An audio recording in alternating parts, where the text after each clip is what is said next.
Allahumma salli ala Muhammad.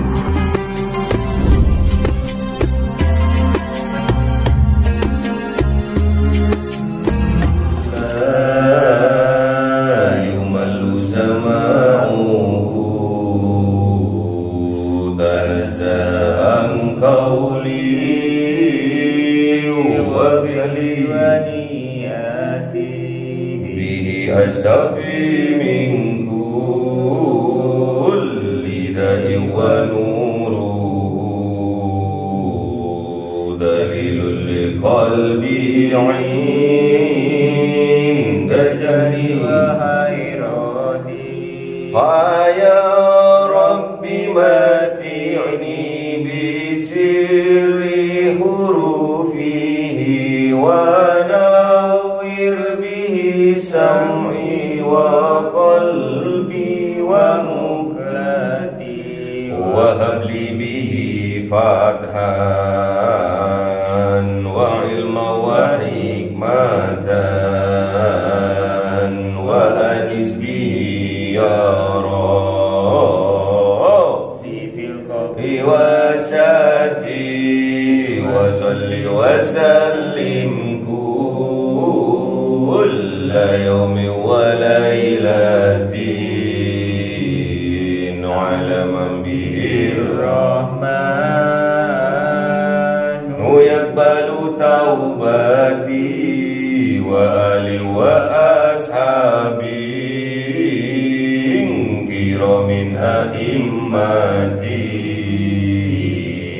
lihim yaghfirul وزلاتي أعوذ بالله من الشيطان الرجيم بسم الله الرحمن الرحيم القارئة بسم الله الرحمن الرحيم القارئة ما القارئة وما أدراك ما القارئة يوم يكون الناس كالفراش المبثوث watakunu al-jibalu kal-ihnil manfush. Sadaqallahul azim. Bismillahirrahmanirrahim. Fa'amma man saqulat mawazinu fahuwa fi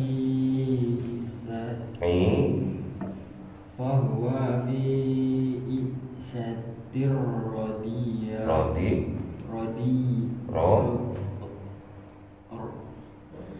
Fahuwa fi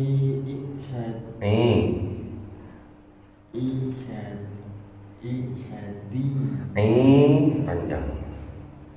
Fahuwa fi isyatir radiyah. Fahuwa fi isyatir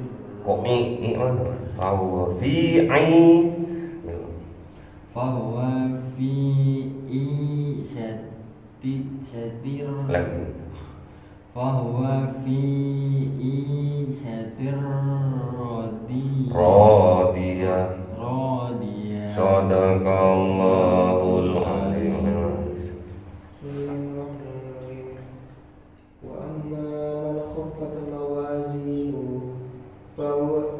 Wa amma man khaffat mawazinuhu fa ummuhu hawiyah wa ma adraka ma hiya narun hamiyah. Sadaqallahul azim. Bismillahirrahmanirrahim. Al-Qari'ah, tentang hari kiamat. Kiamat ada dua, kiamat Zuhro dan kiamat Kubro. Yang perlu kita persiapkan adalah kiamat Zuhro, karena kita dipastikan tidak akan sampai kepada kiamat Kubro. Kiamat Kubro hancurnya alam semesta ini. Kiamat Zuhro adalah hancurnya alam jagat cilik ini, kematian diri kita. Al-Qari'ah, hancur, hari kehancuran. Apa itu hari kiamat? Mal qari'ah, apa sih yang dinamakan hari kehancuran itu? Wa ma adraka mal qari'ah, dan tahukah engkau ya Muhammad apa yang dinamakan al-qari'ah, hari kehancuran itu, atau hari kiamat itu, atau hari kematian itu, kematian diri kita. Kalau kematian diri kita datangnya tanpa pemberitahuan terlebih dahulu, ujuk-ujuk dah datang, ujuk-ujuk dah datang, nggak ada WA dulu, nggak ada SMS atau telepon terlebih dahulu, tidak ada, ujuk-ujuk teko. Idza jaa ajaluhum la yastakhiruna sa'atan wa la yastaqdimun. Tatkala datang hari kematian kita, tidak dapat diundurkan dan tidak dapat dimajukan walaupun hanya satu saat, satu detik saja, tidak bisa. Pas ngirim sepeda motor kalau kehabisan bensin, tek mati. Yauma yakunun nasu kal kharasil mabthus. Yaum, pada hari itu, yakunun nas, ada semua manusia, kebanyakan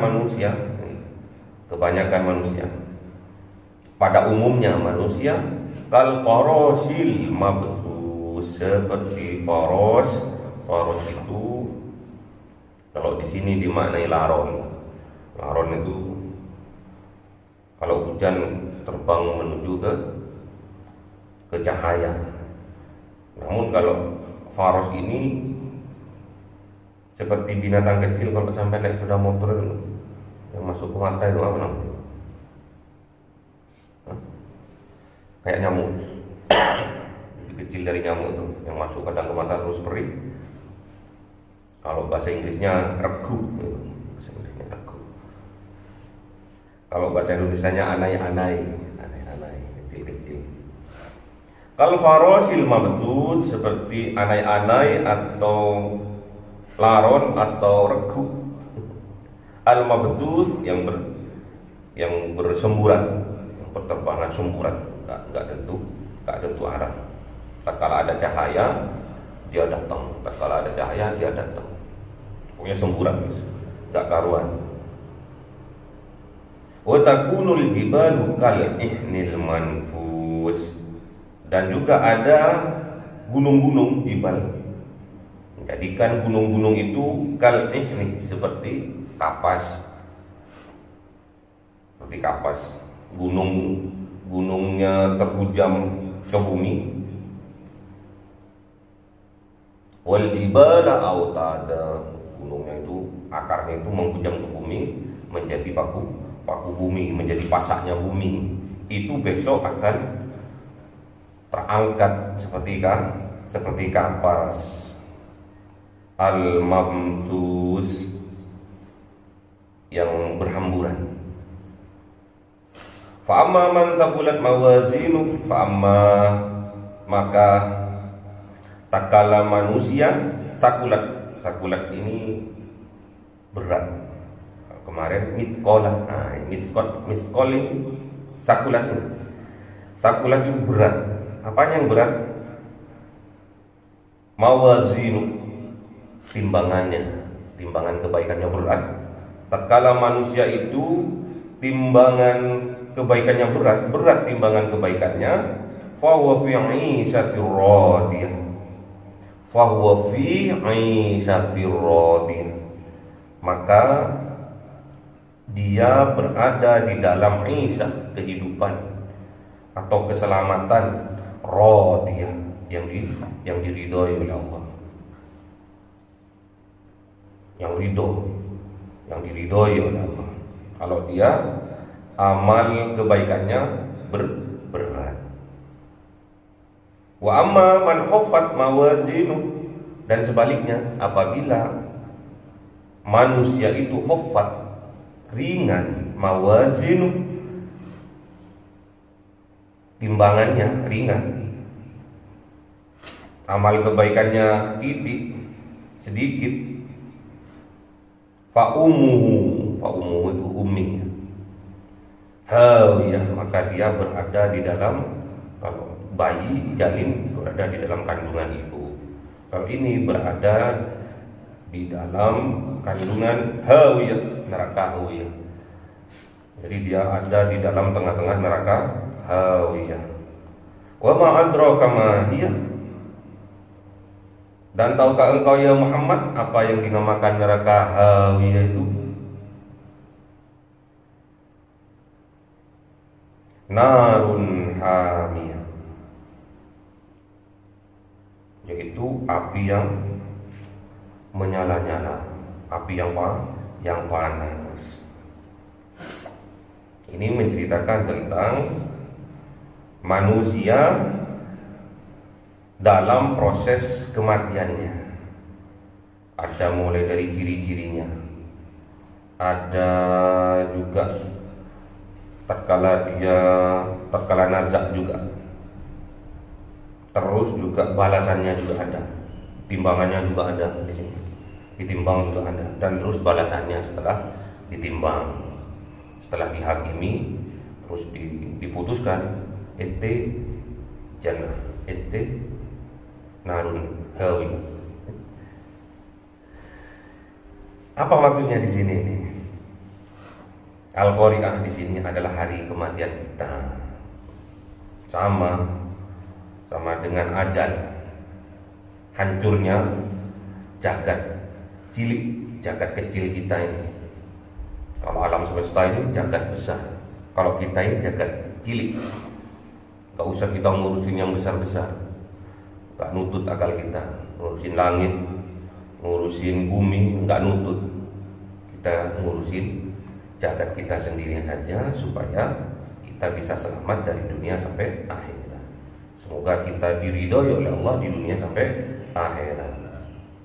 Selamat di dunia sampai akhirat, bahagia dunia sampai akhirat, itu yang terpenting. Bagaimana keselamatan diri kita sendiri dulu. Mal qari'ah, apa yang dinamakan qari'ah, hari kehancuran atau hari kematian diri kita ini. Wa ma adraka mal qari'ah, dan tahukah engkau ya Muhammad? Kalau sudah tujuannya ke kanjeng Nabi Yuna Muhammad, berarti ditujukan juga kepada umatnya. Yauma yakunun nas kal farasil mabthus. Seperti manusia itu pada umumnya seperti anai-anai, seperti laron, di mana ada cahaya dia akan datangi. Sama besok tatkala nazak, bingung dia itu, ya, seperti laron itu, seperti anai-anai itu, semburat kemana-mana, bingung, cari perlindungan, kemana aku berlindung, bisa selamat enggak nih aku ini, bisa kembali enggak nih aku ini kepada Allah, ntar aku kembalinya kepada setan, bisa enggak aku kembali kepada Allah nih. Ini yang menentukan kita selamat atau tidaknya kita. Dikhawatirkan kita kembali ke Tuhan, tapi Tuhannya bukan Allah, tapi yang kita pertuhankan adalah hawa nafsu kita. Iya. Coba sampai sekarang, demi misalkan kita sebagai orang tua, atau sampai punya sesuatu yang sampai cintai ibu, atau seorang sampai menjadikan seorang ibu atau ayah bagi anak-anaknya. Coba rasakan seperti itu. Tatkala orang yang sampean cintai, anak, atau sampean suami, tatkala istrinya sampean mengalami sakit parah, atau anaknya sampean mengalami sakit parah, kalau sampean betul-betul cinta sama anak, betul-betul cinta sama istri, atau betul-betul cinta sama saudaranya, pasti akan sampean bilang gini, duh ojo kon le sing loro le, biar aku ae. Saking cintanya orang tua pada anaknya. Bahkan kalau sampai anak itu meninggal, sampai bilang gini, duh seandainya Gusti kok ndak aku ae sing mati di sini. Saking cintanya orang tua pada anaknya. Atau cintanya istri pada suaminya. Suaminya mengalami sakit parah. Ya Allah, ojo bojoku, aku ae Gusti kula ae sing loro. Cinta suami pada istrinya, ya Allah, jangan istriku ya Allah, biar aku aja yang sakit. Itu ada ikatan cinta. Ini di dunia. Namun besok tatkala di akhirat, tatkala hari kiamat, sebaliknya. Demi menyelamatkan diri kita, kadang orang-orang yang durhaka, orang-orang yang penuh dosa, orang-orang yang kerasukan oleh iblis, dia rela anaknya dijadikan tumbalnya. Yang penting awak itu selamat. Kebalik kalau di akhirat kebalik. Bayangkan sampean, kalau di dunia anak yang kita cintai, anak yang kita sayangi, kalau sakit kita minta kadang sama Allah, ya Allah, ojo anakku sing loro aku ae. Gak tega kita. Tapi besok tatkala hari kiamat, tatkala hari kematian kita, saking bingungnya kita mencari tempat untuk menyelamatkan diri, kadang anak yang kita pertaruhkan kepada Allah sesuai dengan surat Al-Ma'arij. Yawaddul mujrimu law yaftadi min adabi yawma idzin bibani. Pada hari itu orang-orang yang penuh dosa, orang-orang yang durhaka, law yaftadi, kalau bisa tak tuker, tak tebus, min adabi, dari azab ini, yauma idzin, pada hari ini, bibani, dengan anakku. Jadi azabnya itu yang akan menyerang dirinya, yang pasti sudah akan membakar dirinya api neraka itu, kalau bisa tak tebus dengan anakku kalau bisa. Wa sahibatihi wa akhihi, kalau bisa juga, kalau masih belum cukup anakku, kalau bisa wa sahibah, siapa? Istrinya, suaminya, yang kemana-mana jadi sahib, ke kanan, ke kiri, kemana aja nyantol aja. Besok sampai punya yayang, punya istri seperti itu, yang namanya istri, kemana saja ikut. Namun tatkala besok kita mengalami sakaratul maut, kalau bisa istri dikorbankan. Yang penting aku Gusti, gak apa-apa wis anakku PN wis, tak buat tumbal wis, untuk nebus aku wis. Kalau si kurang pucukku wis. Wa ahi, kalau perlu saudara-saudaraku. Wa fasilatihi allati tuwi, kalau perlu juga keluarga besarku.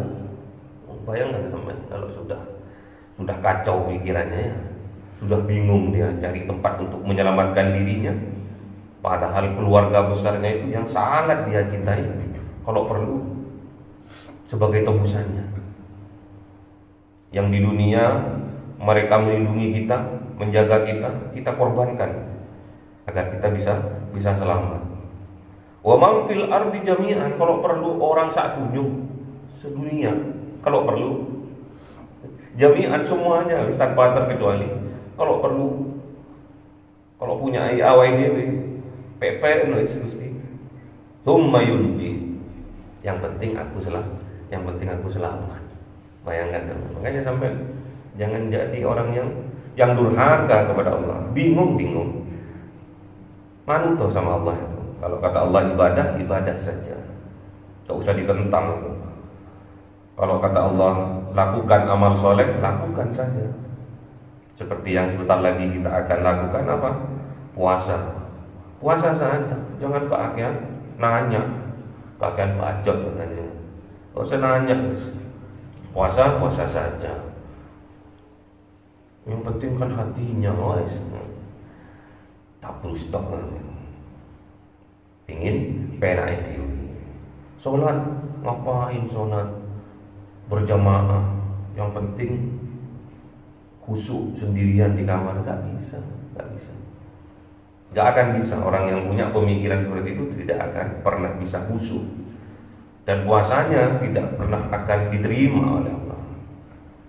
Kalau punya pemikiran seperti itu, mementingkan dirinya sendiri, saenake udli dewi, sakarepku tuh, kayak gitu dah. Apa itu? Mementingkan apa itu? Dirinya sendiri, individualis. nggak boleh. Makanya Bapak sampaikan ini, Bapak bukan termasuk orang yang individualis. Selamat dewe misalnya. Ilmunya Bapak berikan, sampaikan kepada semua orang yang mau. Kalau yang nggak mau nggak apa-apa. Benar kata Kanjeng Nabi. Kullu ummati yadkhulul jannah. Kullu ummati yadkhulunal jannah. Setiap umatku pasti masuk surga. Dijamin masuk surga sama Kanjeng Nabi, illa man aba, kecuali yang tidak mau. Saya sampaikan amanah ini. Kalau punya ilmu nggak boleh kitman, nggak boleh disembunyikan, tapi harus didakwahkan, harus disampaikan. Besok tatkala nazak, kebanyakan orang itu seperti anai-anai, seperti laron, di mana cari tempat perlindungan. Bingung. Coba sampai lihat tuh laron tuh tatkala musim hujan lagi. Semburat ada yang ke sana, ada yang ke sana. Ujung-ujungnya tatkala nggak punya sayap, lugur terus membentuk seperti kereta api. Sama-sama pendosa, sama-sama durhaka. Udah jadi itu nggak bermanfaat lagi. Hartanya nggak bermanfaat, nggak bisa. Wa takunul jibalu kalmihnil manfus, dan juga menjadikan gunung-gunung itu seperti kapas yang berterbangan. Sekali lagi, gunung itu seharusnya dia itu sebagai pasak, sebagai paku bumi supaya tidak terjadi pergeseran lempengan bumi. Itu sebagai pasaknya. Wal jibalu autada. Jadi jibal itu sebagai pasak bumi.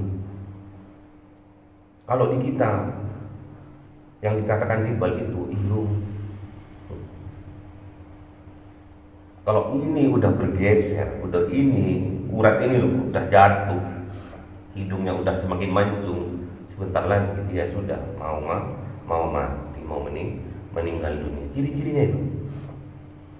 Jadi tatkala mata ini sudah, kolamnya ini loh, yang tengah-tengah ini sudah meletus, biar sudah tumpah, yang hitam tengah-tengah tumpah ke yang coklat ini, tidak ada tinta yang berarti. Coba sampai perhatikan kalau orang meninggal. Makanya tatkala di center sama dokter itu, pupilnya itu sudah nggak aktif lagi, sudah nggak besar, nggak kecil, udah tumpah, rusak. Habis itu, kalau itu sudah di center ini udah nggak reaktif, nggak aktif, pupilnya itu, kolamnya itu, habis itu kebanyakan manusia jibalnya ini akan runtuh, akan hancur, lepas, makanya tambah mancung. Itu ciri-cirinya sudah. Nafasnya ini sudah nggak lewat hidung lagi, tapi sudah lewat mulut. Diajarkan sama Kanjeng Nabi. Habis itu kupingnya ini sudah nggak bisa mendengarkan. Sudah masuk ke berapa alam itu, udah masuk alam kegelapan. Habis itu masuk ke alam kehampaan, nggak ada udara di situ.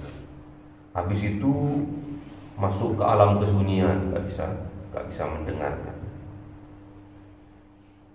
Tanda-tanda, bukan meden-meden ini.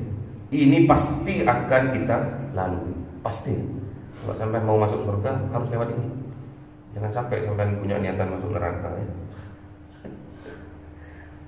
Makanya apa yang harus kita lakukan? Fa amma man thaqulat mawazinu, harus kita berat timbangan amal kebaikan kita. Dengan cara apa? Salah satunya adalah sholat berjamaah. Enggak ada lain, enggak ada bukan. Karena sholat ini barometer sholat ini, ukuran. Kalau sholat kita baik, amal kita semuanya akan baik. Kalau sholat kita jelek, maka dianggap jelek semua amal kita. Makanya sholat ini betul-betul ditingkatkan kualitasnya.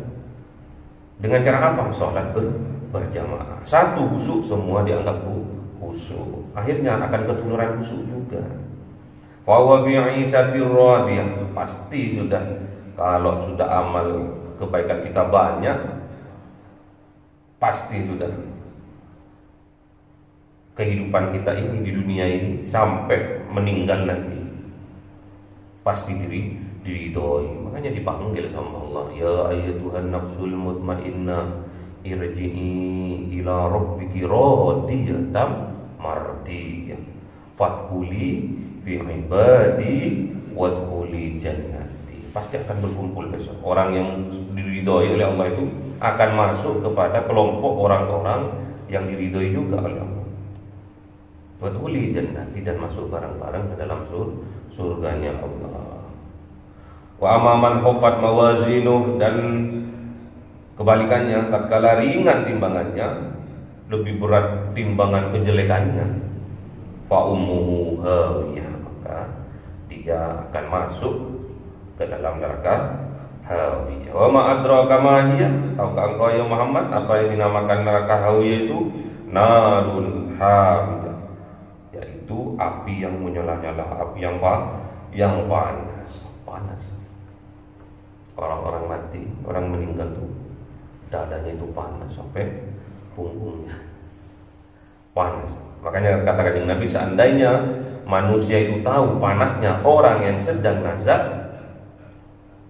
panasnya itu ditaruh di lautan, maka seketika itu lautan itu akan menjadi sat, akan menjadi kering seketika, saking panasnya ya. Makanya yang bisa menyelamatkan kita adalah keimanan kita. Hati-hati. Kita itu harus hati-hati, ibadah juga harus ikhlas karena Allah, harus cinta karena Allah, bukan karena dipaksa. Awalnya memang dipaksa. Semua apapun dipaksa. Sampai keluar ke dunia ini dipaksa juga keluarnya tuh. Masa enggak mau keluar, dipaksa juga sampai keluar. Sampean dihitan dipaksa, masa sampean mau dihitan, enggak mau dihitan loro, tapi nanti sampean tahu penake dihitan. Pokoknya dipaksa. Yang awal dipaksa, sampean males, sekarang harus dipaksa supaya sampean menjadi orang yang rajin, ibadahnya yang rajin, supaya timbangan amal kebaikan kita berat besoknya. Pokoknya yang awal dipaksa-paksa, akhirnya akan mendapatkan kenikmatan dari Allah. Kalau bukan kita, siapa lagi yang mau melakukan untuk kebaikan kita sendiri? Gak ada. Ini sudah buktinya tadi. Anak saja mau dikorbankan, istri, suami aja mau dikorbankan, saudara kandung mau dikorbankan, keluarga besar kalau perlu mau dikorbankan.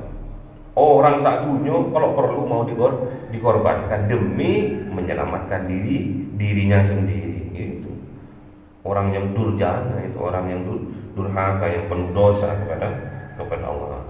Makanya kita harus belajar mulai dari sekarang supaya kita bisa selamat tatkala kita kembali kepada Allah. Besok kita itu gak mati sebetulnya, kita kembali.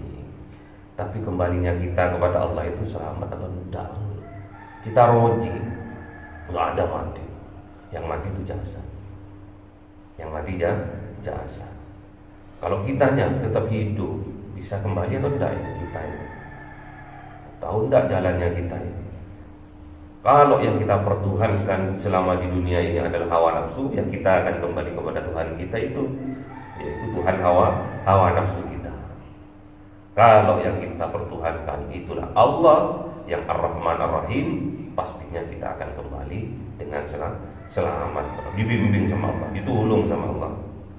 Kalau hawa nafsu bukan nulung, mendung atau menjerumuskan ke dalam neraka. Ono konconya. Makanya pertandingan atau peperangan terakhir antara manusia dengan setan, dengan iblis, itu tatkala dina nazak itu sudah ente aneh. Kalau sudah nazaknya sampean itu selamat sampean. Kalau nazaknya sampean enggak akan selamat. Itulah yang dinamakan mizan ya. Semoga kita diselamatkan oleh Allah, berada di dalam siratal mustaqim.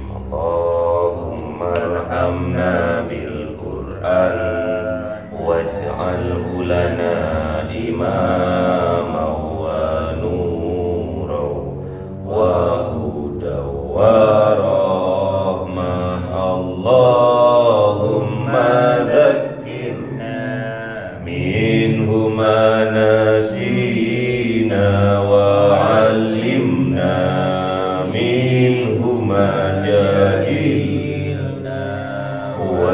رزقنا